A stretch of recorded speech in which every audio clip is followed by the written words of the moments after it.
Marcus Rivera wiped the grease from his hands with an old rag. The clock on the garage wall showed 6 in the evening. Another long day was ending at Rivera's auto repair. The small garage sat on the edge of town, between a laundromat and a fast food restaurant. It was not fancy, but it was his. Marcus had owned the garage for 8 years now. He bought it when he was 26 with money he saved from working at other people's shops. The building was old and needed lots of work. The paint was fading. Some windows had cracks. But Marcus loved this place. It was where he fixed cars and helped people every day. He walked to his small office in the back of the garage. The desk was covered with bills and work orders.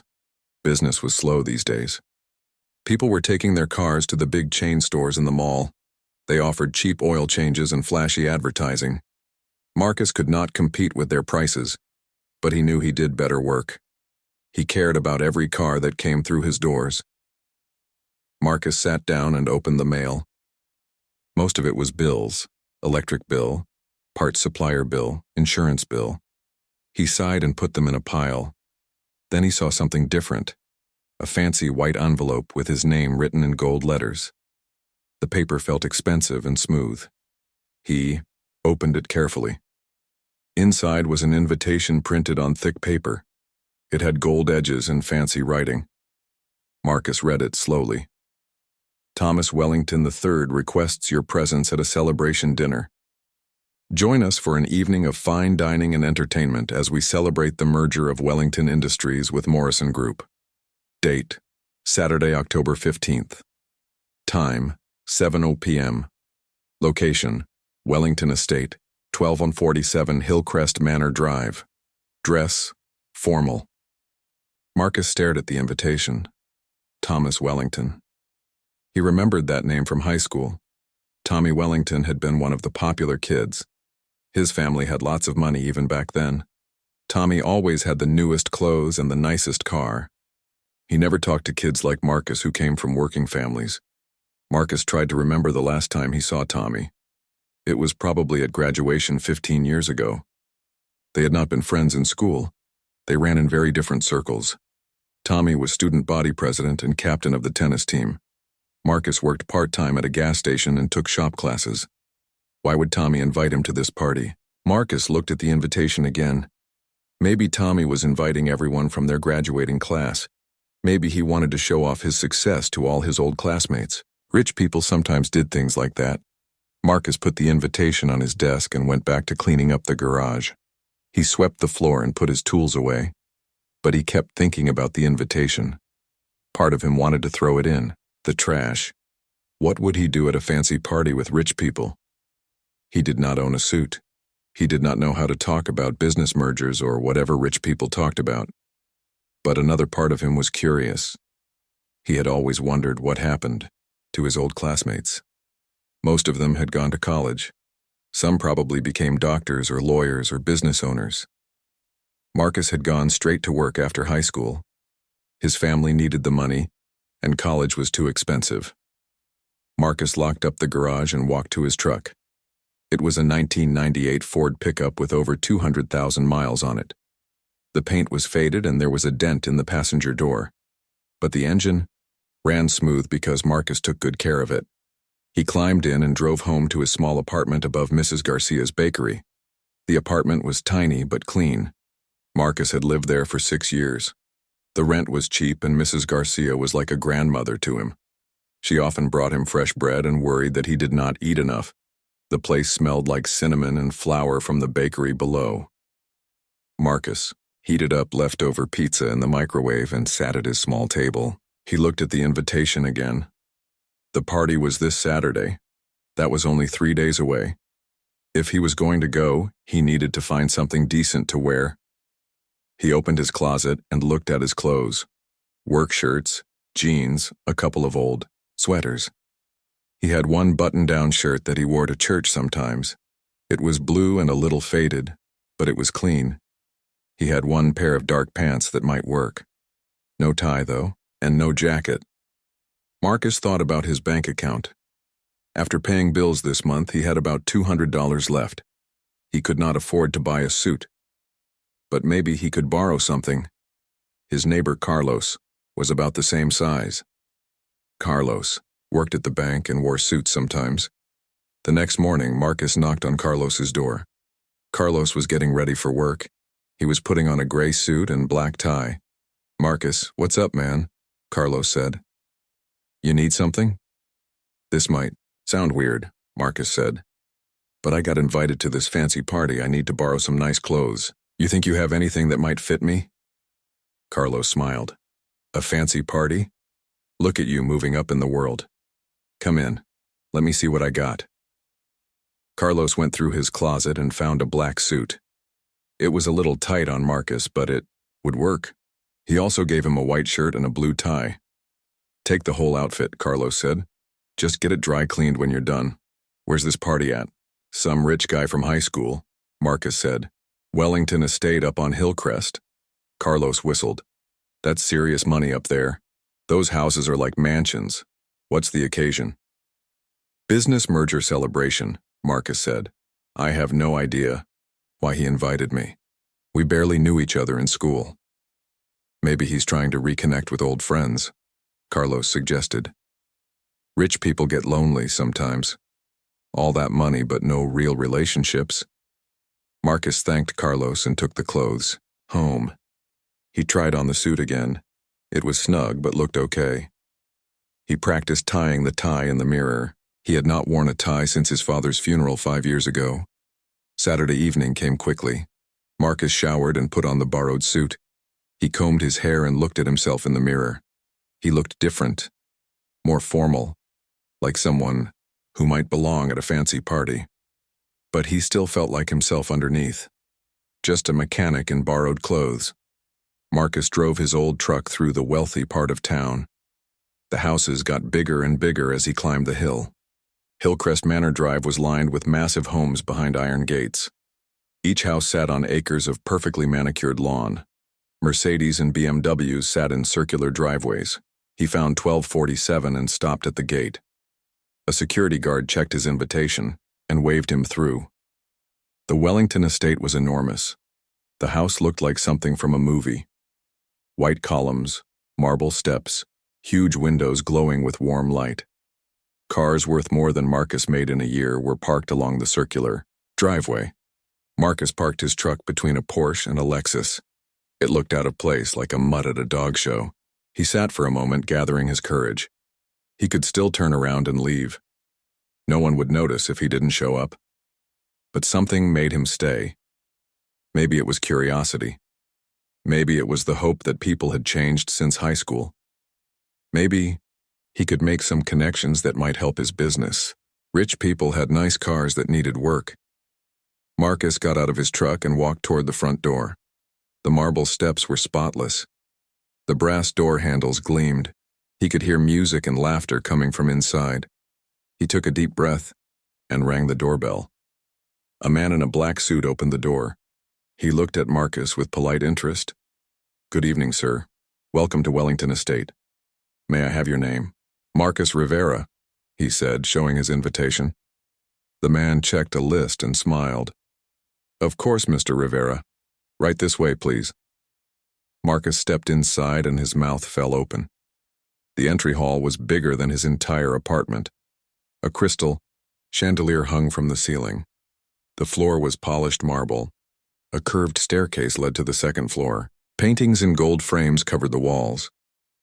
Well-dressed people moved through the space, holding wine glasses and talking in small groups.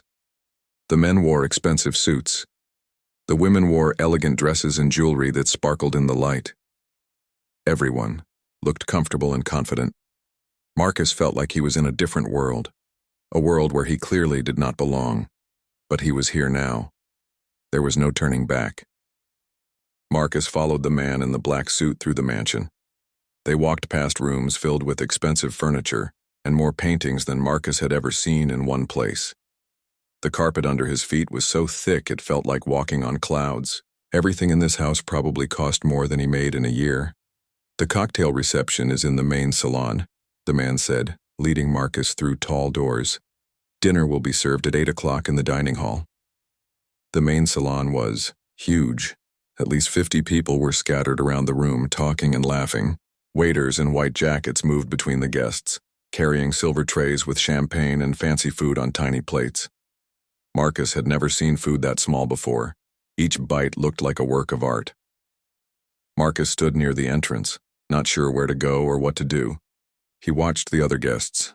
They all seemed to know each other. They talked easily about business deals and vacation plans. Someone mentioned buying a second home in the mountains. Another person talked about sending their kids to private school in Europe. Marcus felt more out of place by the minute. His borrowed suit suddenly felt tight and uncomfortable. He could smell his aftershave and worried it was too strong. He had bought the cheapest bottle at the drugstore. Marcus Rivera, is that really you? Marcus turned around. A tall man with perfect hair and an expensive suit was walking toward him with a big smile. It took Marcus a moment to recognize him. Thomas Wellington looked very different from the skinny teenager Marcus remembered from high school. Tommy was now thick around the middle, with gray at his temples and teeth so white they had to be fake. "Tommy," Marcus said, extending his hand. "Thanks for inviting me. This is quite a place you have here." Thomas shook his hand but held it a little too long, like he was examining it. Marcus was suddenly aware of how rough his hands were from years of working on cars. No amount of scrubbing could get rid of all the oil stains under his fingernails. "It's Thomas now," he said with a laugh that did not sound friendly. "Tommy was for kids. I'm surprised you could make it tonight." "I wasn't sure if you'd be comfortable in this type of setting. It's definitely different from what I'm used to," Marcus admitted. "But I thought it would be nice to see some old classmates." "Oh, there are quite a few people here from Roosevelt High," Thomas said, "though most of them have moved on to bigger things since graduation. What have you been up to? Still working with your hands, I assume?" The way Thomas said, "working with your hands," made it sound like something shameful. Marcus felt his face get warm, but he kept his voice steady. "I own an auto repair shop," Marcus said. "Rivera's Auto Repair. I fix cars and help people when their vehicles break down." "How quaint," Thomas said. "Still playing with cars after all these years?" "Some things never change, I suppose." A woman with blonde hair and too much makeup joined them. She was wearing a dress that probably cost more than Marcus's rent for 3 months. Diamonds sparkled at her ears and throat. "Thomas, darling, who is your friend?" she asked in a voice that sounded sweet but felt cold. "This is Marcus Rivera," Thomas said. "We went to high school together. Marcus owns a little garage where he fixes cars. Marcus, this is my wife, Victoria." Victoria looked Marcus up and down, like she was inspecting a used car. Her smile was polite, but her eyes were calculating. "How interesting," she said. "It must be so satisfying to work in such a practical profession. Tell me, do you enjoy getting dirty every day?" "The work can be messy," Marcus said, "but I like helping people solve their problems. When someone's car breaks down, they need it fixed so they can get to work or take their kids to school. It feels good to help with that." "How noble," Victoria said in a tone that suggested she thought it was anything but noble. "Thomas, we should introduce Marcus to some of the other guests. I'm sure they'd be fascinated to meet a real mechanic." Thomas and Victoria led Marcus around the room, introducing him to other couples.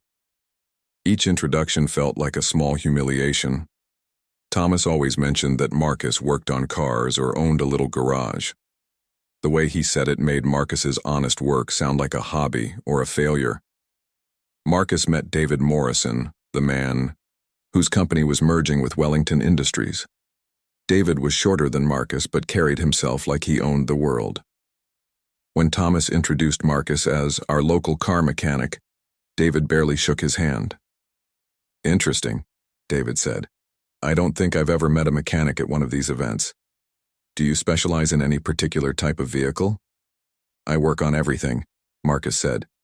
"Cars, trucks, motorcycles, whatever needs fixing."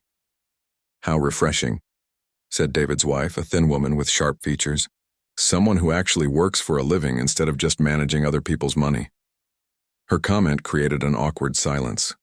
Marcus could not tell if she was being kind or making a joke at his expense. The other couples exchanged glances. "Well," Thomas said quickly, "we all contribute in our own ways. Some of us build companies that employ hundreds of people. Others fix the cars those people drive. Everyone has their place in the economy. Marcus felt like Thomas was patting him on the head like a child. He wanted to say something back, but he did not want to cause a scene. He was a guest in this house, even if he was starting to regret coming. A waiter approached with a tray of champagne. Marcus took a glass, grateful to have something to do with his hands. The champagne was different from any he had tasted before. It was crisp and light, with tiny bubbles that tickled his nose. Probably cost more per bottle than he spent on groceries in a week.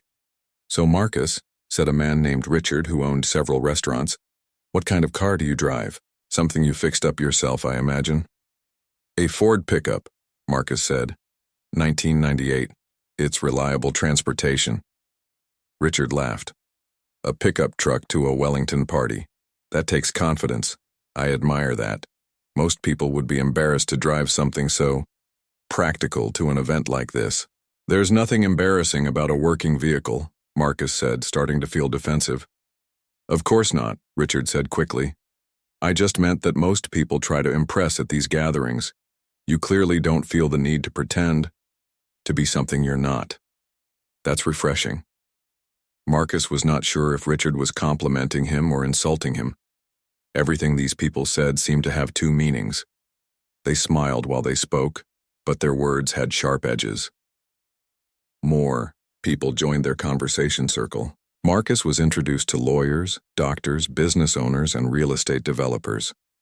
Each person seemed to be trying to outdo the others with stories about their success. Someone had just bought a yacht. Another person was building a house in the Caribbean. A third was sending their daughter to Harvard. Marcus listened and tried to contribute when he could, but he had nothing to compare to their achievements. He had never traveled outside the state. He lived in a small apartment and drove an old truck. His biggest recent purchase was a new set of wrenches for the garage. "What about you, Marcus?" asked a woman named Patricia who owned an art gallery. "Any exciting plans for the future, expanding the business, opening new locations?" "I'm focused on serving my current customers well," Marcus said. "Building relationships and doing quality work." "How modest," Patricia said. "But surely you have bigger ambitions." "Everyone here started small and grew their businesses into something significant." "Not everyone wants to build an empire," Marcus said. "Some people are happy doing good work in their community." "True," said a man named Jeffrey who owned several car dealerships. "Though I have to say, Marcus, if you ever get tired of the repair business, I could use someone with your mechanical knowledge on my sales team. People trust someone who actually knows cars." "Thanks," Marcus said. "But I like what I do." Of course you do," Jeffrey said with a smile that did not reach his eyes.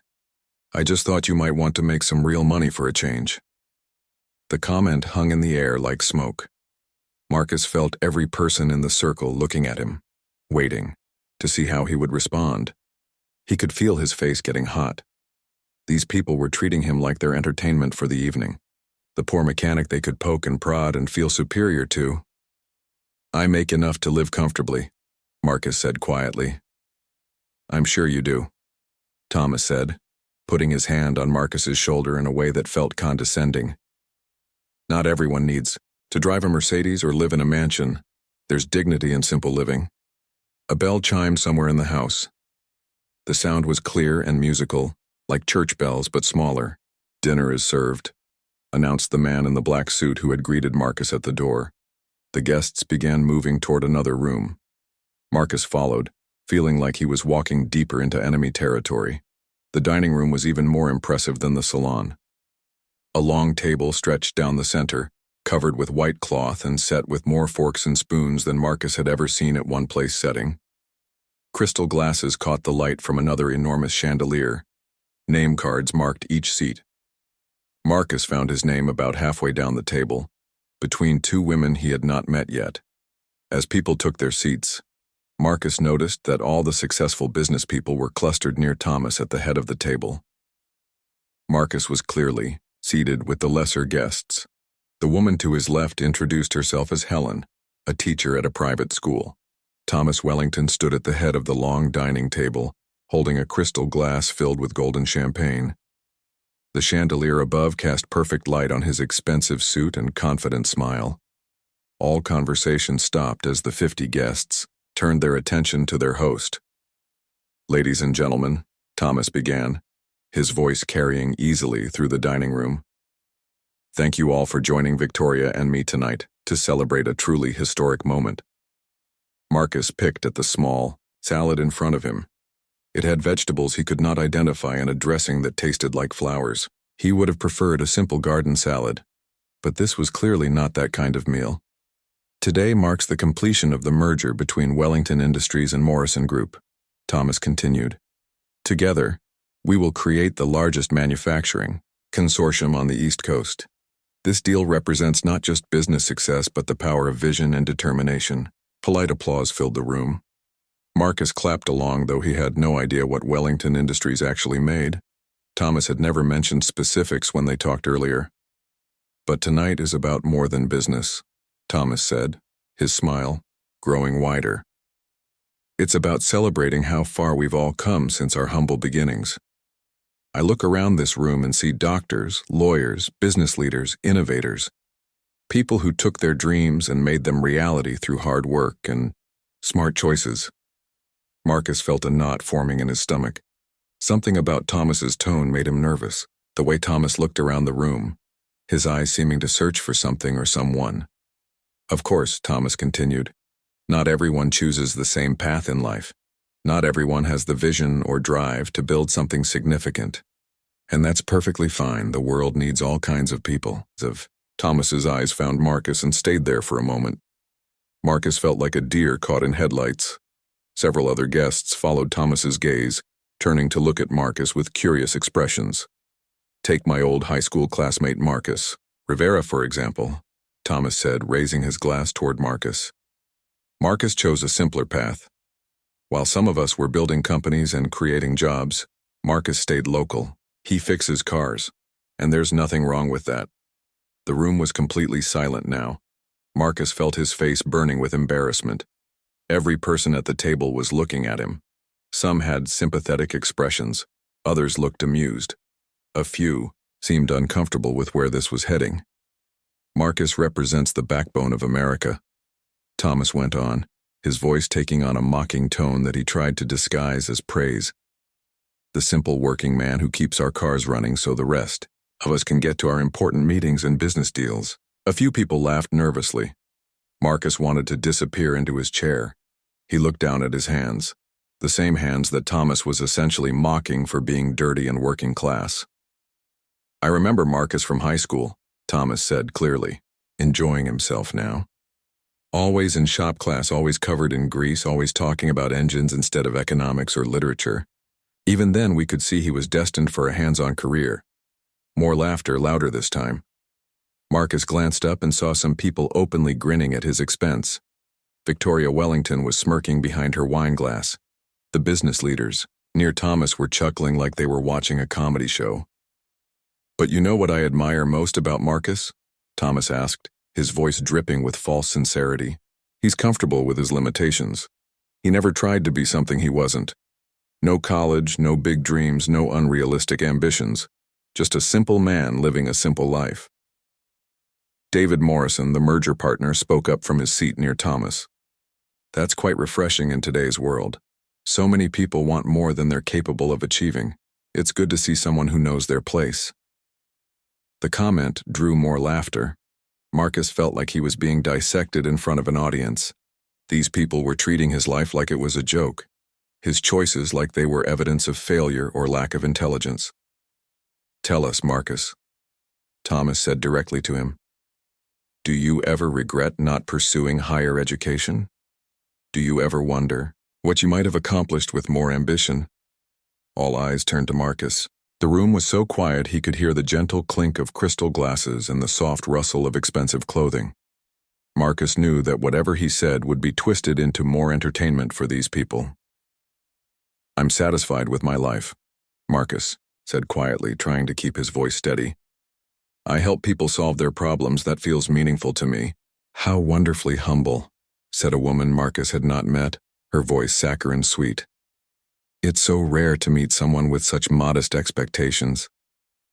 Indeed, added Richard, the restaurant owner. Though I have to wonder, Marcus, don't you ever look around at what others have achieved and feel even a little envious? I mean, here you are in a mansion surrounded by successful people, and you're content changing oil and replacing brake pads? Everyone defines success differently, Marcus replied, though his voice was barely above a whisper. True, said Jeffrey, the car dealer. But some definitions are clearly more impressive than others. I mean, let's be honest, anyone can learn to fix cars. Not everyone can build a multi-million-dollar business. The insults were coming from all directions now. Marcus felt like he was surrounded by wolves, each one taking turns to tear at him. He looked around the table for a friendly face. Helen, the teacher, looked uncomfortable. Sarah, the nurse, was staring at her plate. But most of the guests seemed to be enjoying the show. Oh, come now, said Patricia, the art gallery owner. Let's not be too hard on Marcus. He's probably perfectly happy in his little garage. Not everyone can appreciate the finer things in life. Some people are just naturally suited for manual labor. Exactly, Thomas agreed. And there's beauty in that simplicity. Marcus doesn't have to worry about stock markets or business strategies or managing employees. He just gets under the hood and gets his hands dirty. No stress, no pressure, no real responsibility. Victoria Wellington finally spoke up. It must be so peaceful, Marcus, not having to think about complex problems or make difficult decisions. Just following repair manuals and replacing parts, almost meditative, I imagine. Marcus felt like he had been slapped. These people had no idea what his work actually involved. They thought he was some kind of simple-minded laborer who just followed instructions. They had no understanding of the problem-solving, the diagnostics, the customer service, the business, management that running a garage required. Actually, Marcus said, finding his voice, automotive repair requires a lot of technical knowledge and problem-solving skills. Of course it does, Thomas said with exaggerated agreement. I didn't mean to suggest otherwise. It's just a different kind of intelligence, isn't it? More practical, less theoretical. Perfect for someone like you. The condescension in Thomas's voice was now impossible to miss. He was not even trying to hide his contempt anymore. Marcus realized this entire invitation had been a setup. Thomas had invited him here to be the evening's entertainment. The poor boy from high school they could all look down on and feel superior to. I think what Thomas is trying to say, said Dr. Elizabeth Hayes, a surgeon Marcus had met earlier, is that society needs people at all levels. We can't all be leaders. Some people are natural followers. Precisely, Thomas said, raising his glass again. Here's to Marcus Rivera, representing all the hard-working people who make our success possible, the ones who keep our cars running, our plumbing working, and our lawns mowed while the rest of us focus on bigger picture thinking. About half the room raised their glasses in a toast that felt more like a mockery. Marcus sat frozen, not sure if he should raise his own glass or throw it at Thomas's smug face. He had never felt so humiliated in his life. You know, said a man named William who owned several office buildings. This reminds me of that old saying, some people are born to lead, others are born to serve. Nothing wrong with being in the service category. Absolutely, agreed his wife. The world would fall apart without people willing to do the jobs that the rest of us are overqualified for. Marcus felt something break inside him. These people were not just insulting his work, they were attacking his worth as a human being.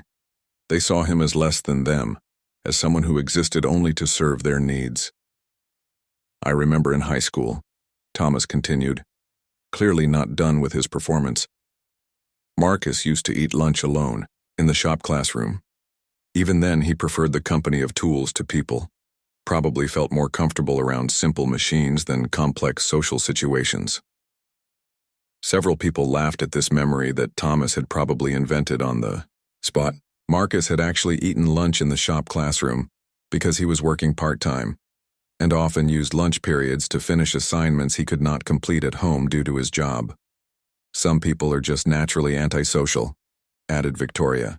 They find human interaction challenging, so they gravitate towards solitary work. It's probably for the best that Marcus found a career that doesn't require much people skills. Marcus wanted to tell them that his customers loved him, that he had built his business on relationships and trust, that people recommended him to their friends and family because they knew he was honest and skilled. But he could not find his voice. The cruelty of these people had shocked him into silence. The dinner dragged on for what felt like hours. Course after course arrived on fine china plates. Marcus barely touched the food. His appetite had disappeared the moment Thomas started his cruel speech.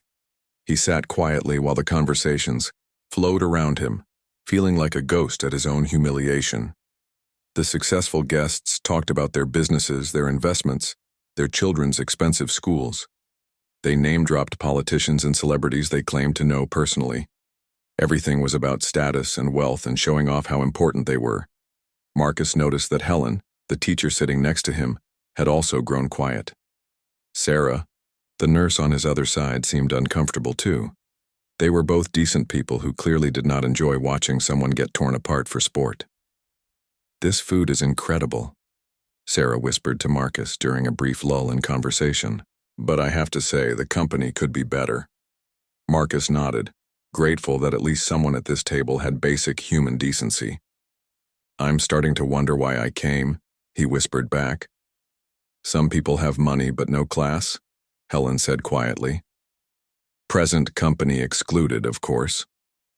Her small kindness meant more to Marcus than she could know.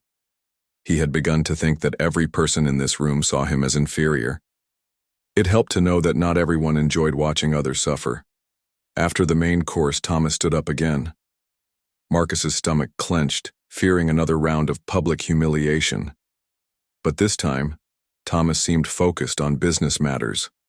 "Before we move to the library for drinks and cigars," Thomas announced, "I want to thank David Morrison again for making this merger possible. David, would you like to say a few words?"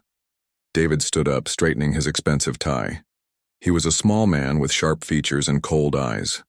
When he spoke, his voice carried the confidence of someone used to being the most important person in every room.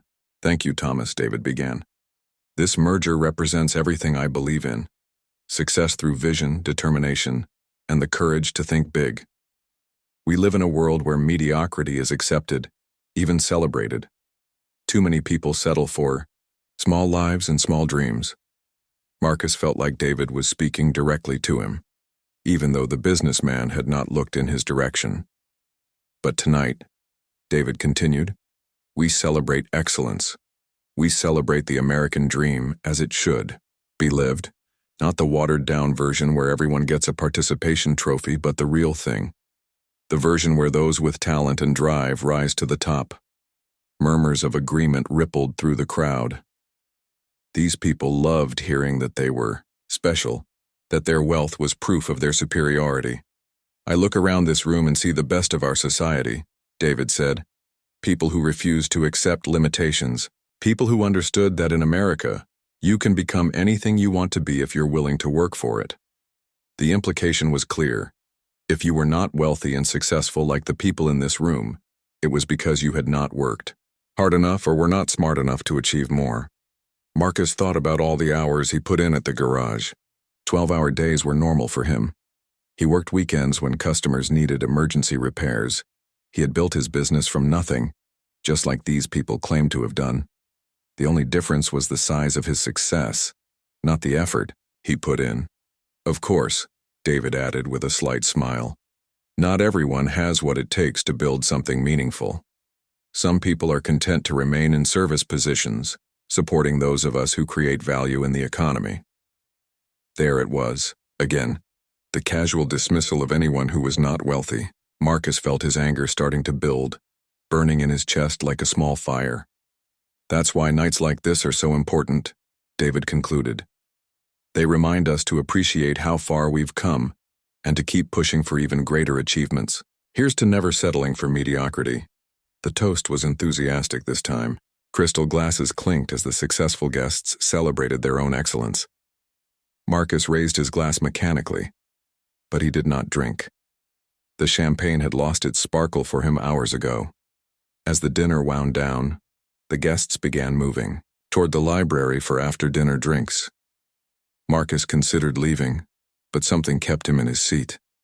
Maybe it was stubbornness. Maybe it was the hope that the evening could somehow improve. Or maybe he just could not believe that people could really be this cruel. Thomas appeared at Marcus's shoulder as the dining room emptied. "Marcus, you're not leaving, are you? The night is still young. Come join us for cigars and brandy. I have some excellent stories to share." The invitation felt more like a command. Thomas's smile was friendly, but his eyes held a predatory gleam. Marcus realized that Thomas was not done with him yet. The dinner humiliation had just been the opening act. "Sure," Marcus said, standing up slowly. "I wouldn't want to miss the stories." The library was as impressive as every other room in the house. Floor-to-ceiling bookshelves lined the walls, filled with leather-bound volumes that looked like they had never been read. A fire crackled in a massive stone fireplace. Comfortable leather chairs were arranged in conversation groups around the room. The men had separated from the women, who had gone to another room for what Victoria called ladies' conversation. Marcus found himself surrounded by the same successful businessmen who had enjoyed mocking him during dinner. A servant offered Marcus a glass of brandy. It was smooth and expensive, probably worth more per bottle than Marcus spent on groceries in a month. He sipped it slowly, hoping the alcohol might numb the sting of the evening's humiliations. "Now this is civilized," said Richard, settling into a leather chair with his own brandy.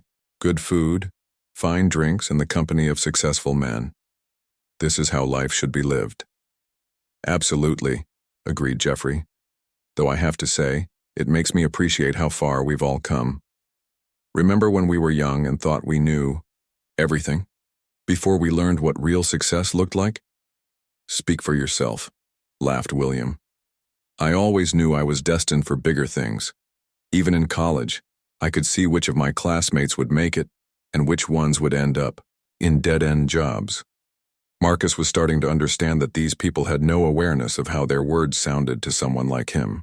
They were so wrapped up in their own superiority that they could not imagine how hurtful their casual dismissals might be. "What about you, Marcus?" Thomas asked, settling into the chair directly across from him. "Do you ever think about the choices that led you to where you are today? Any regrets about not trying harder in school?" The question felt like a trap. No matter how Marcus answered, these men would find a way to make him look foolish or inferior. "I'm content with my choices," Marcus said carefully. "I have work that I find meaningful and I help people solve problems." "How admirable," David said, in a tone that suggested he found it anything but admirable. "But surely you must sometimes wonder what might have been. What if you had applied yourself more in school? What if you had gone to college?" "College isn't for everyone," Marcus replied, trying to keep his voice steady. "True," Thomas agreed. "Some people just aren't cut out for higher education. Nothing wrong with that. The world needs people who are happy with simple work." "Simple work," Jeffrey repeated thoughtfully. "I like that phrase. There's something to be said for jobs that don't require much thinking. Less stress, fewer decisions to make." Marcus felt his control starting to slip. These people were talking about his life's work like it was something a trained monkey could do. They had no idea about the diagnostic skills required to figure out complex mechanical problems, the business acumen needed to run a successful shop, or the customer service skills that kept people coming back. "Of course," Richard added, "the downside of simple work is simple rewards, but I suppose if you don't have expensive tastes, that's not really a problem." "Exactly," Victoria said, appearing in the doorway between the library and the adjoining room. "Some people are just naturally satisfied with less. It's almost enviable in a way. No pressure to achieve, no stress about maintaining success." She walked over to where the men were sitting, carrying her own glass of wine. The other women followed her, rejoining their husbands and creating a larger audience for Marcus's continued humiliation. "We were just discussing Marcus's contentment with his simple lifestyle," Thomas explained to his wife. "How refreshing," Victoria said, settling onto the arm of Thomas's chair. "In our circle, everyone is always striving for more. More money, bigger houses, more exclusive clubs. It must be peaceful to have such modest ambitions." "I imagine it's rather freeing," added Patricia, the art gallery owner. Not having to worry about maintaining a certain image or meeting high expectations, just showing up to work and doing whatever needs to be done. Marcus realized that these people saw him as a different species. They could not conceive of someone finding fulfillment in work they considered beneath them. To them, he was like a pet that was content with simple pleasures because it did not know any better. "You know what I find most interesting about Marcus?" Thomas said, clearly winding up for another performance. "He's perfectly happy being forgettable. Most people want to leave a mark on the world, to be remembered for something significant. But Marcus is content to live a life that won't matter to anyone outside his immediate circle." Marcus drove home in silence, the humiliation from the party burning in his chest like acid. Every word those people had spoken echoed in his mind. Simple work, simple rewards, perfectly forgettable. The phrases repeated themselves like a broken record, each repetition making him angrier. He parked behind Mrs. Garcia's bakery and climbed the stairs to his apartment. The small space felt different now, smaller somehow. After seeing the mansion, his modest home looked almost pathetic. For the first time in years, Marcus felt ashamed of where he lived. He hung up Carlos's borrowed suit carefully and put on his regular clothes, jeans and a t-shirt. Working man's clothes. The clothes of someone who those rich people thought was beneath them. Marcus sat at his kitchen table and stared at the wall. The anger was still there, but underneath it was something else. Determination. Those people had made a mistake tonight. They had assumed that because he worked with his hands he was stupid. They had confused quiet dignity with weakness. They were wrong. Marcus opened his laptop, an old machine he used for ordering parts and managing his business accounts. He started typing, creating a simple document. At the top he wrote, "Wellington Party Guest List." Then he began listing every name he could remember from the evening. Thomas Wellington III, Victoria Wellington, David Morrison, Richard Castellano, Jeffrey Barnes, William Hayes, Dr. Elizabeth Hayes, Patricia Manning. Each name brought back memories of insults and condescension. For each person, Marcus wrote down what he could remember about them. Their businesses, their attitudes, the cars they mentioned driving. He had a good memory for details, a skill that served him well in his repair work. Tonight, it would serve him in a different way. Over the next few days, Marcus threw himself into research. During slow periods at the garage, he searched the internet for information about each person from the party. He learned about their companies, their business practices, their social media profiles. Most importantly, he discovered what kinds of cars they drove. Thomas Wellington owned a black Mercedes S-Class sedan and a red Porsche 911. Victoria drove a white BMW X5 SUV. David Morrison had a silver Audi A8. The information was all publicly available through social media posts, business profiles, and local news articles about their various achievements. Marcus discovered something interesting during his research. Many of these wealthy people took their cars to the same few high-end service centers in the city, places with names like European Auto Specialists and Luxury Vehicle Services. These shops charged premium prices for basic work and catered to customers who cared more about status than value. Marcus had connections throughout the automotive industry. 20 years of honest work had earned him friendships with parts suppliers, other mechanics, and shop owners across the region. He was known as someone who could be trusted, someone who did quality work at fair prices. More importantly, Marcus was really good at what he did. He could diagnose problems that stumped other mechanics. He understood complex automotive systems in ways that most people never would. His customers recommended him to their friends because he consistently solved problems that others could not fix. The wealthy guests from the party had dismissed his expertise as simple work. They were about to learn how wrong they were. Marcus started making phone calls. He called Tommy Restrepo, who owned a shop that specialized in European cars. He called Maria Santos, who ran an independent garage that served luxury vehicles. Called Eddie Kowalski, who had contacts at several high-end dealerships. "Hey, Tommy," Marcus said during one call. "I'm looking to take on some additional consulting work. You know how I am with diagnostic problems. If you ever need someone to handle the really tricky cases, I'm available." Tommy was interested immediately.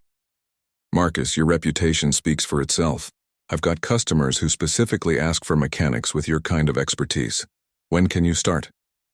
"Whenever you need me," Marcus replied. "I'm particularly interested in working on Mercedes, BMW, Audi, Porsche, high-end vehicles where precision really matters." Similar conversations with other shop owners produced similar results. Marcus had built such a strong reputation that several places were eager to hire him as a specialist consultant. His job would be to handle the most complex problems, the cases where standard mechanics got stuck. Within 2 weeks of the party, Marcus had consulting agreements with 5 different luxury auto service centers. He would work at his own shop during regular hours and handle special cases for other shops during evenings and weekends. The work paid well, much better than his regular repair jobs. But money was not Marcus's main motivation. He was playing a longer game, one that required patience and perfect execution. Marcus began tracking the service records of the cars owned by his tormentors from the party. It was easier than he expected. Luxury car owners were creatures of habit. They took their vehicles to the same places, often on predictable schedules. Within a month, Marcus knew exactly where each person had their car serviced and when. The next step required careful timing. Marcus arranged his consulting schedule so that he would be working at the right shops at the right times. When Thomas Wellington's Mercedes came in for routine maintenance, Marcus was there. When Victoria's BMW needed service, Marcus was the specialist on duty. The wealthy car owners never saw him. They dropped off their vehicles and picked them up later, dealing only with service advisors and managers.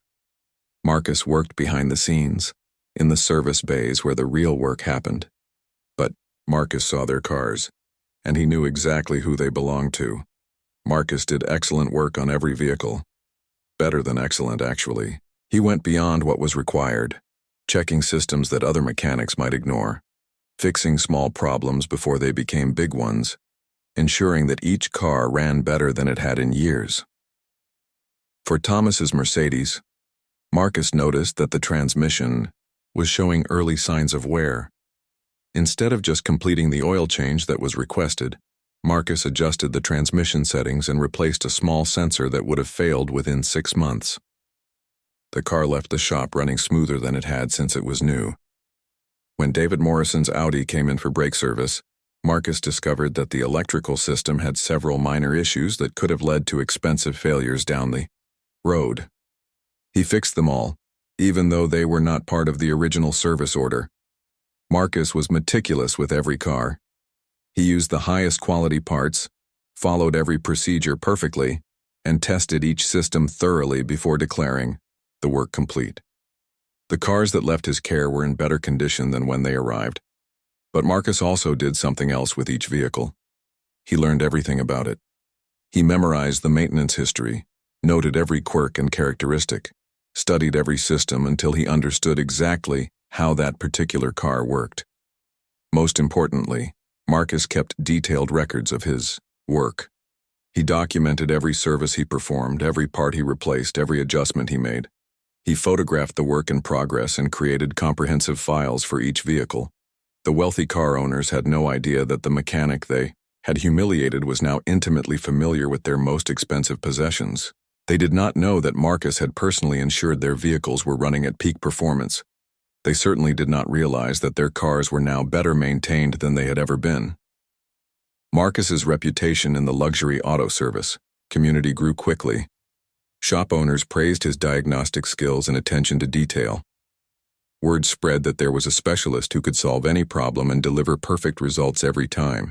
"That Rivera guy is amazing," Marcus overheard one service manager tell another. "I've never seen anyone with his combination of technical skill and work ethic. Cars come out of his bay better than they went into the dealership when they were new." The irony was not lost on Marcus. The same people who had dismissed his work as simple and meaningless were now unknowingly benefiting from his expertise. Their cars ran better because of his skills, but they would never know it. Marcus was patient.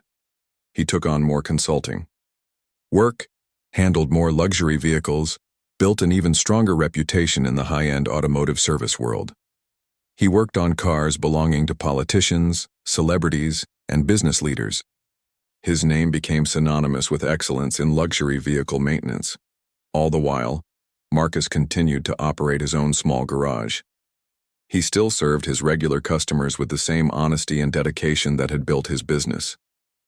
The consulting work was just a side project, something he did a few evenings per week. But the consulting work was also Marcus's insurance policy. Every car he serviced, every problem he solved, every relationship he built in the luxury automotive world was part of a larger plan. Marcus was positioning himself to become indispensable to the very people who had tried to make him feel worthless.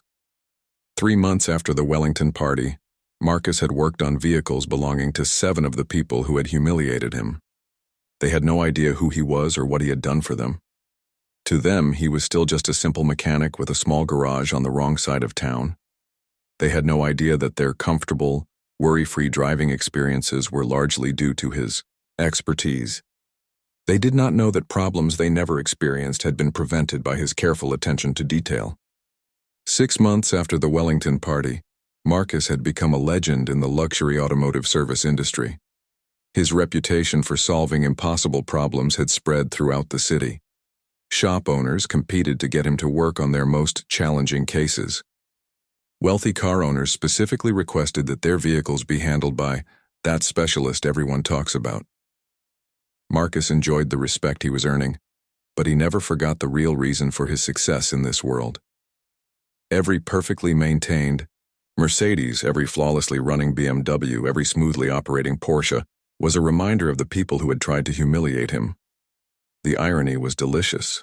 The same people who had dismissed him as a simple mechanic were now depending on his expertise to keep their expensive cars running. They just did not know it yet. Marcus had worked on Thomas Wellington's Mercedes 4 times now. The car had never run better. Marcus had replaced aging components before they failed, upgraded software systems, and fine-tuned the engine to perfection. Thomas probably thought his mechanic at the luxury dealership was exceptional. He had no idea that his car's reliability was due to the man he had mocked at his own dinner party. Victoria Wellington's BMW had received similar treatment. Marcus had identified and corrected several potential problems that could have left her stranded on the side of the road. Her SUV now started instantly in cold weather, handled perfectly in all conditions, and had not required a single emergency repair since Marcus began working on it. David Morrison's Audi was another success story. The complex German sedan had been plagued with electrical issues when Marcus first encountered it. Other mechanics had tried and failed to solve the problems. Marcus diagnosed the root cause in 30 minutes and implemented a permanent fix. The car now operated flawlessly. Marcus kept detailed records of all his work. He documented every service, every part replacement, every improvement he made. His files contained more information about these vehicles than their owners possessed. Marcus knew exactly when each car would need attention and what problems might develop in the future. More importantly, Marcus had earned the complete trust of the service managers and shop owners who employed his services. They saw him as a miracle worker, someone who could solve any automotive problem. When a wealthy customer had a crisis with their expensive car, Marcus was the person they called. "Rivera, I need you tonight," Tommy Restrepo said during one phone call. "Dr. Hayes's Range Rover died in her driveway. She has a medical conference tomorrow morning and she's panicking. Can you take a look?" Dr. Elizabeth Hayes. Marcus remembered her from the Wellington party. She was the surgeon who had called him a natural follower and suggested that some people were born to serve others. Now she needed his help. "I'll be right there," Marcus told Tommy. Marcus arrived at the luxury shop to find Dr. Hayes pacing nervously in the customer lounge.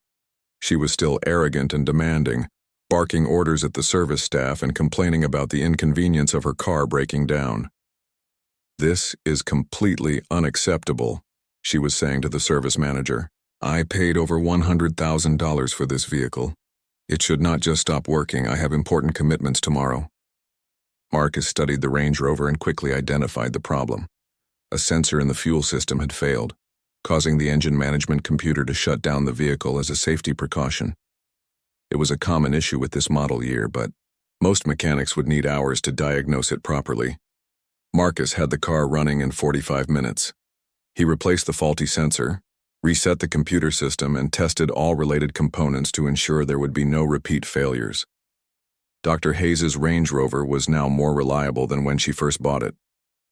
"Incredible work," Tommy told Marcus as Dr. Hayes drove away, apparently never noticing that the mechanic who saved her evening was someone she had insulted months earlier. "She'll probably tell all her wealthy friends about our excellent service. That's the kind of reputation building we need." Marcus nodded, but he was thinking about something else. Dr. Hayes had been completely dependent on his expertise to solve her problem. Without his skills, she would have missed her important conference. The woman who thought he was a natural servant had been served by him, but she was too self-absorbed to recognize the irony. Similar situations occurred regularly over the following months.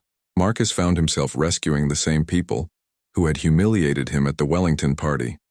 Richard Castellano's restaurant delivery truck broke down during a critical catering event. Marcus diagnosed and fixed a complex transmission problem in 2 hours, saving Richard's business reputation. Richard never knew that his salvation had come from the mechanic he had mocked. Jeffrey Barnes's luxury sedan suffered a catastrophic computer failure on the way to an important sales meeting. Marcus was called in to restore the vehicle's electronic systems. He worked through the night to rebuild the car's software from scratch, enabling Jeffrey to make his meeting and close a $1 million deal. Jeffrey praised the dealership's exceptional service, unaware that his success was due to the man he had dismissed as simple-minded. With each rescue, each perfect repair, each satisfied customer, Marcus's reputation grew stronger.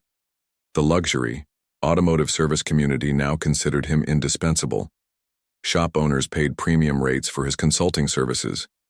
Wealthy customers began asking specifically for their cars to be handled by the specialist. Marcus began receiving offers to work full-time at prestigious dealerships and luxury service centers. The money being offered was substantial, more than he could make at his small garage. But Marcus turned down every offer.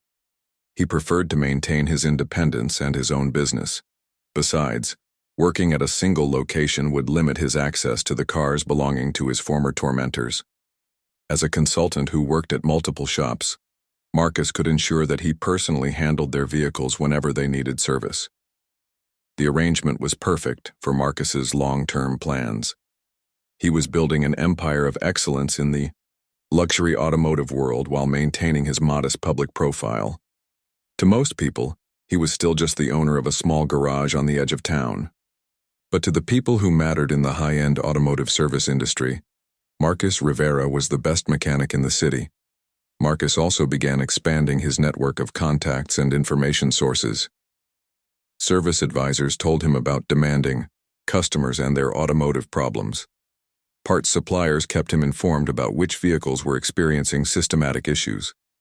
Insurance adjusters shared stories about expensive repairs and customer complaints. Through these contacts, Marcus learned fascinating details about the people from the Wellington party. Thomas Wellington's Mercedes had a history of electrical problems that previous mechanics had never fully resolved. Victoria's BMW had required several warranty repairs for suspension issues. David Morrison had owned 3 luxury cars in the past 5 years, trading them in whenever maintenance costs became too expensive. These people talked constantly about their success and wealth, but Marcus discovered that many of them were not as financially secure as they pretended to be. Several were carrying heavy debt loads to maintain their lifestyle. Others were struggling with business problems that they hid behind expensive suits and confident attitudes. Marcus realized that their cruelty at the dinner party had been partly motivated by insecurity. They needed to put someone else down to feel better about themselves. They had chosen him because they thought he was safe to attack, someone who could not fight back effectively. They had been wrong about that too. Marcus's reputation continued to grow throughout the year. He was invited to join the local chapter of the Automotive Service Excellence Organization. Trade magazines published articles about his diagnostic techniques and problem-solving methods. Other mechanics sought his advice on difficult cases. The transformation was remarkable. In less than 2 years, Marcus had gone from being dismissed as a simple mechanic to being recognized as one of the most skilled automotive specialists in the region. The same work that Thomas Wellington had mocked as meaningless had made Marcus a respected expert in his field. But Marcus never forgot the humiliation he had endured at the Wellington party. Every successful repair, every satisfied customer, every problem he solved was building towards something bigger. Marcus was not just fixing cars. He was constructing a foundation for the future. The people who had insulted him were now unknowingly dependent on his expertise. Their expensive cars ran perfectly because of his skills. Their automotive emergencies were resolved because of his knowledge. Their comfortable driving experiences were maintained because of his attention to detail. Marcus had positioned himself to become essential to their lives while remaining invisible to their consciousness. They saw only the results of his work, never the man who made those results possible. Soon that would change. Marcus was nearly ready to reveal himself and show these people exactly what they had tried to destroy at their cruel dinner party. The foundation was built. The reputation was established. The network was in place. All Marcus needed now was the perfect opportunity to demonstrate the true power of his supposedly simple skills. That opportunity would come soon enough. Marcus was patient and he was ready. The call came on a Tuesday morning in late October, exactly 1 year after the Wellington party. Marcus was under the hood of a customer's Toyota when his phone rang. The caller ID showed Tommy Restrepo's shop. "Marcus, I need you here immediately," Tommy said, his voice tight with stress. "We have a major situation. Thomas Wellington's Mercedes just died completely in the middle of downtown traffic. It's causing a massive backup, and he's supposed to be at the biggest business meeting of his life in 2 hours." Marcus wiped his hands on a rag, his heart rate increasing slightly. "What are the symptoms?" "Complete electrical failure. Nothing works. No lights, no ignition, no power at all. It's like the car just shut down completely. Our regular guys are stumped. Wellington is losing his mind. He's threatening to sue everyone if we don't fix this immediately." Marcus looked at his watch. Thomas was probably panicking right about now, realizing that his expensive car had left him stranded and helpless at the worst possible moment. "I'll be there in 20 minutes, Marcus said. Marcus finished with the Toyota and drove across town to Tommy's shop. When he arrived, he could see the commotion immediately. Thomas Wellington's black Mercedes S-Class was on the lift in the main bay, surrounded by 3 frustrated mechanics. Through the office window, Marcus could see Thomas, pacing back and forth, talking rapidly on his phone. Tommy rushed over as soon as Marcus walked in. "Thank God you're here. Wellington is going crazy. This is some kind of business merger meeting that could make or break his company. He keeps saying that millions of dollars are riding on this meeting." Marcus nodded and walked over to examine the Mercedes. It was the same car he had worked on multiple times over the past year, though Thomas had never known it. Marcus knew this vehicle better than anyone else in the city, including Thomas himself. The other mechanics quickly briefed Marcus on what they had tried. They had checked the battery, tested the alternator, examined the fuses, and run diagnostic scans. Nothing had worked. The car remained completely dead, as if someone had disconnected the entire electrical system. Marcus looked at the car thoughtfully. He knew exactly what was wrong with it because he had been monitoring the vehicle's condition for months. A critical component in the main electrical control module was about to fail, and Marcus had been waiting for this moment. "Give me 30 minutes alone with it," Marcus told Tommy, "and keep Wellington in the office. I don't want any distractions." Marcus went to work with methodical precision. He had anticipated this exact failure and knew precisely how to address it. The repair required replacing a specific circuit board in the car's central computer system, a job that most mechanics would consider nearly impossible due to the complexity of the Mercedes electrical architecture. But Marcus had prepared for this moment. He had the exact replacement part in his truck, along with the specialized tools needed for the installation. More importantly, he had studied this particular car's electrical system so thoroughly that he could navigate its complexities better than the engineers who designed it. 25 minutes later, Marcus turned the ignition key. The Mercedes came to life immediately, all systems operating perfectly. He ran a complete diagnostic check to ensure everything was functioning properly, then called Tommy over. "It's fixed," Marcus said simply. Tommy stared at the purring Mercedes in amazement. "How did you do that? My guys couldn't even figure out what was wrong with it." "Experience," Marcus replied. "Sometimes you have to understand the entire system to find the real problem." Tommy shook his head in admiration. "Wellington is going to be so relieved. Let me go get him."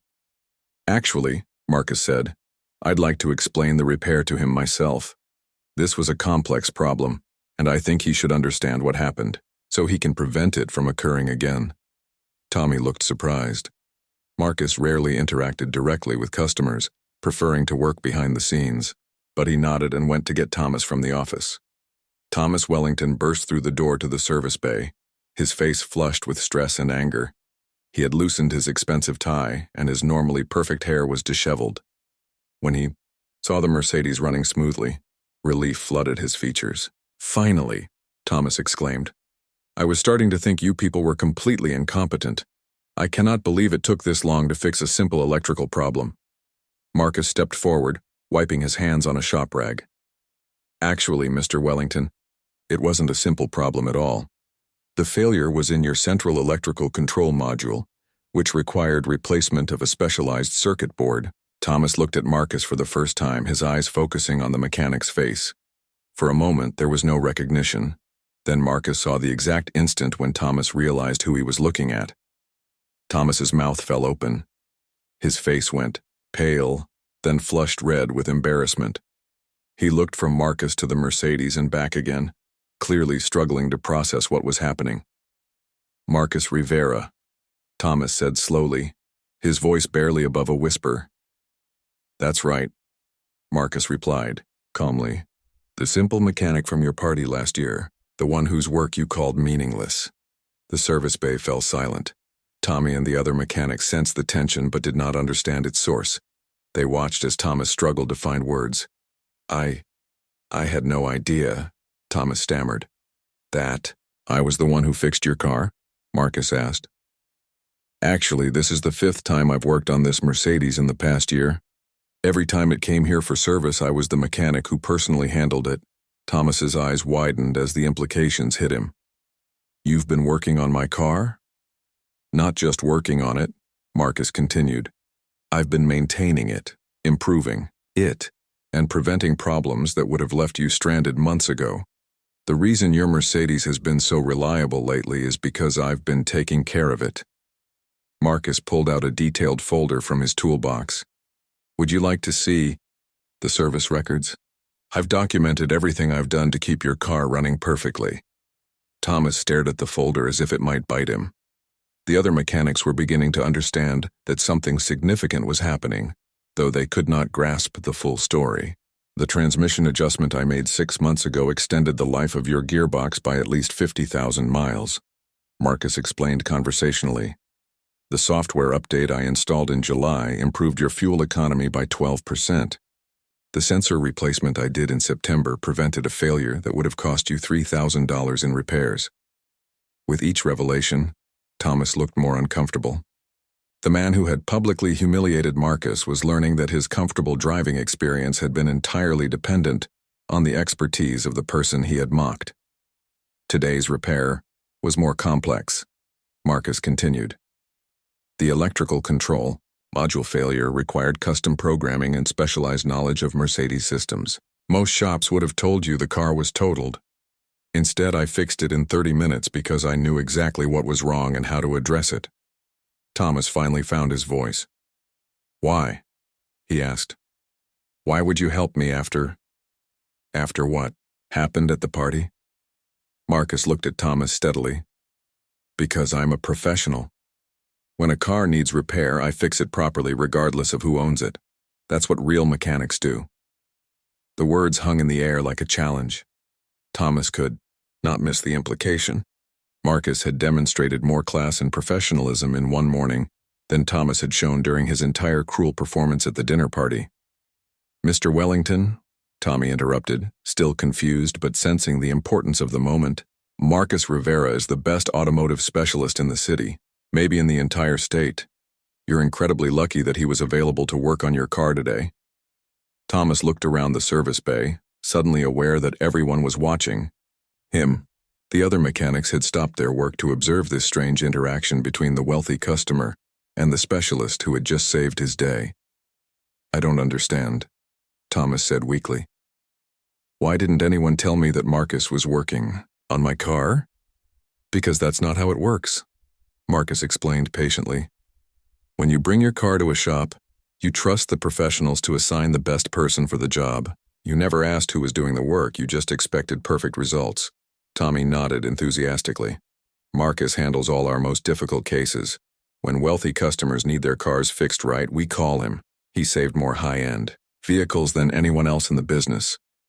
Thomas was beginning to understand the full scope of his situation. For the past year, while he continued to think of Marcus as a failure, Marcus had been quietly ensuring that Thomas's life ran smoothly. Every time Thomas climbed into his reliable Mercedes, he was benefiting from the skills of the man he had, humiliated. The other people from your party, Marcus said quietly. Victoria, David Morrison, Dr. Hayes, Richard Castellano, Jeffrey Barnes. I've worked on all their cars too. Multiple times. Thomas's face went completely white. All of them? All of them, Marcus confirmed. Dr. Hayes's Range Rover, Victoria's BMW, David's Audi, Richard's delivery trucks, Jeffrey's sedan. Every time they had a problem, every time they needed perfect work, I was the mechanic who solved it for them. Marcus pulled out his phone and showed Thomas a photo. It was taken at one of the luxury shops, showing Marcus working on a familiar white BMW X5. Word spread quickly through the wealthy circles of the city. Thomas Wellington, still shaken from his encounter with Marcus, could not stop talking about what had happened. At first, he told the story privately to close friends and business associates. But the tale was too remarkable to remain secret for long. Within a week, everyone who had attended the Wellington party knew the truth. The mechanic they had mocked and humiliated had been secretly maintaining their expensive cars for over a year. The man they had dismissed as simple and forgettable had become essential to their comfortable lives without them realizing it. The reactions varied dramatically. Some people, like Dr. Elizabeth Hayes, initially refused to believe the story. She called the luxury dealership where her Range Rover was serviced and demanded to know who had been working on her vehicle. Ma'am, the service manager explained. Patiently, Marcus Rivera is our top specialist.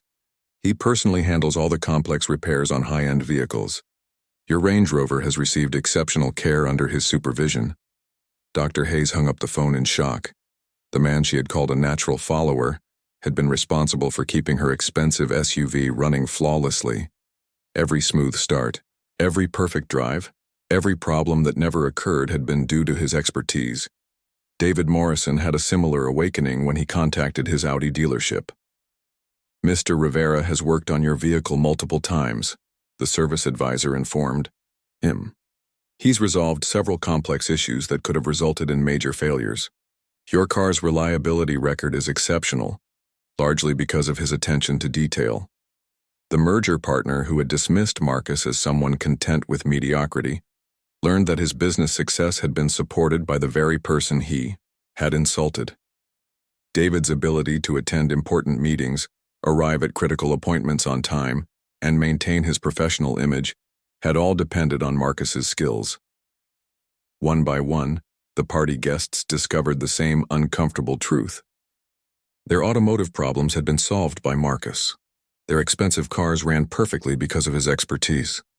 Their emergencies had been resolved because of his knowledge. Victoria Wellington was perhaps the most embarrassed. She learned that Marcus had personally prevented 3 potential breakdowns of her BMW over the past year. Problems with the cooling system, transmission, and electrical components had all been identified and corrected before they could strand her on the road. The man saved me from being stuck in downtown traffic at least 3 times, she admitted to her husband. And I called him naturally suited for manual labor. I'm mortified. Richard Castellano discovered that Marcus had kept his restaurant delivery trucks running during several critical catering events. Without Marcus's emergency repairs and preventive maintenance, Richard would have lost thousands of dollars in business and damaged his reputation with important clients. Jeffrey Barnes learned that his luxury sedan's perfect performance during crucial sales meetings had been maintained by the man he had suggested lacked intelligence. Marcus had upgraded the car's systems, prevented costly failures, and ensured that Jeffrey never missed an important appointment due to automotive problems. As the story circulated, a pattern became clear. While the wealthy party guests had been dismissing Marcus as insignificant, he had been quietly supporting their success from behind the scenes. Their comfortable lives had been maintained by the very person they had tried to humiliate. The revelation caused a profound shift in how these people viewed both Marcus and themselves. They began to understand that their wealth and status had blinded them to the value of honest expertise. They had confused social position with personal worth and made the mistake of thinking that expensive clothes and fancy titles made them superior to someone who worked with his hands. Thomas Wellington was the first to take action. He appeared at Rivera's Auto Repair on a Friday afternoon, driving his perfectly maintained Mercedes. Marcus was working on a customer's Honda when Thomas walked through the garage doors. "Marcus," Thomas said, his voice humble in a way it had never been before. "Could I speak with you privately?" Marcus finished tightening a bolt and wiped his hands on a rag. "What can I do for you, Mr. Wellington?" "I wanted to apologize again," Thomas began. "But more than that, I wanted to ask if you'd consider letting me recommend your services to people who could benefit from your expertise." Marcus raised an eyebrow. "What do you mean?" "I mean that I've been telling everyone about what really happened at my party and what you've done since then. People are amazed by your skills and professionalism. Several of them want to bring their cars directly to you instead of going through the luxury dealerships." Thomas pulled out a business card and handed it to Marcus. "I've also been thinking about your business expansion possibilities. I know some investors who might be interested in helping you grow Rivera's Auto Repair into something bigger."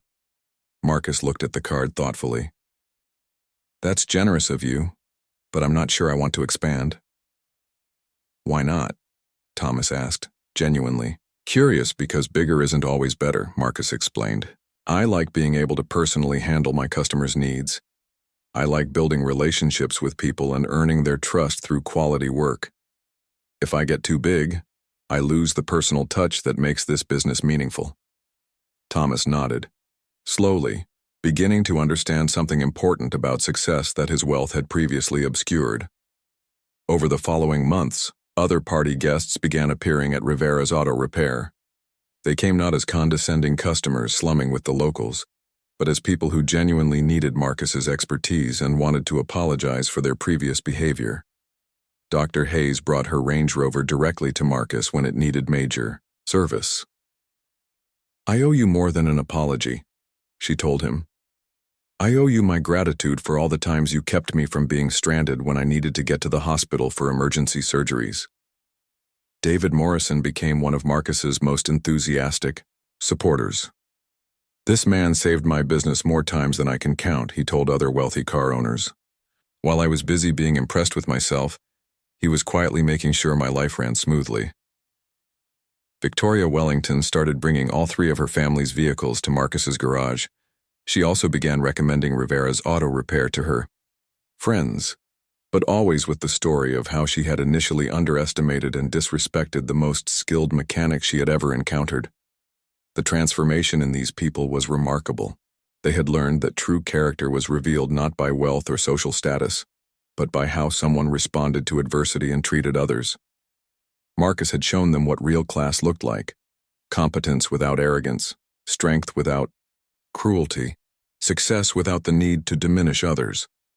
Marcus's business grew steadily, but he managed the growth carefully.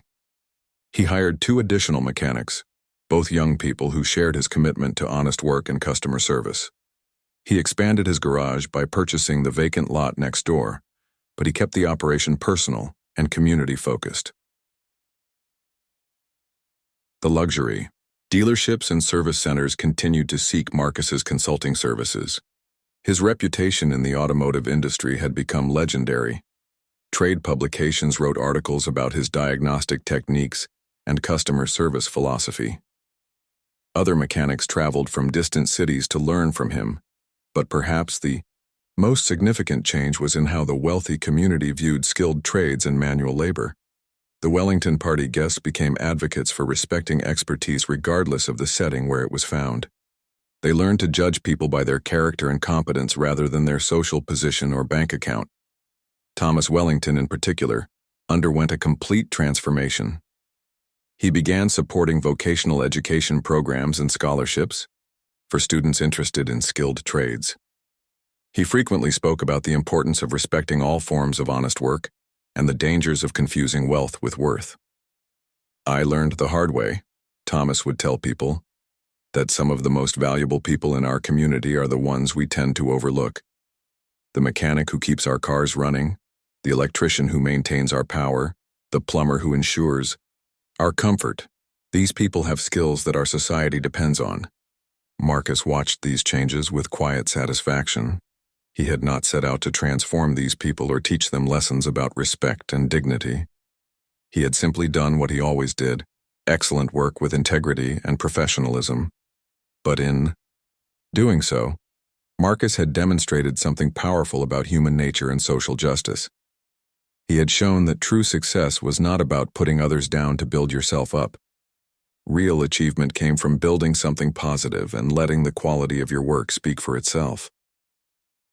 2 years after the Wellington Party, Marcus received an unexpected invitation. Thomas was hosting another dinner party, this time to celebrate the opening of a new vocational training center that he had funded. The center would provide automotive training and other skilled trade programs for young people who wanted to build careers with their hands. "I'd like you to be the guest of honor," Thomas told Marcus when he delivered the invitation personally. "I want people to meet the man who taught me the difference between having class and having money." Marcus attended the dinner, but this time the atmosphere was completely different.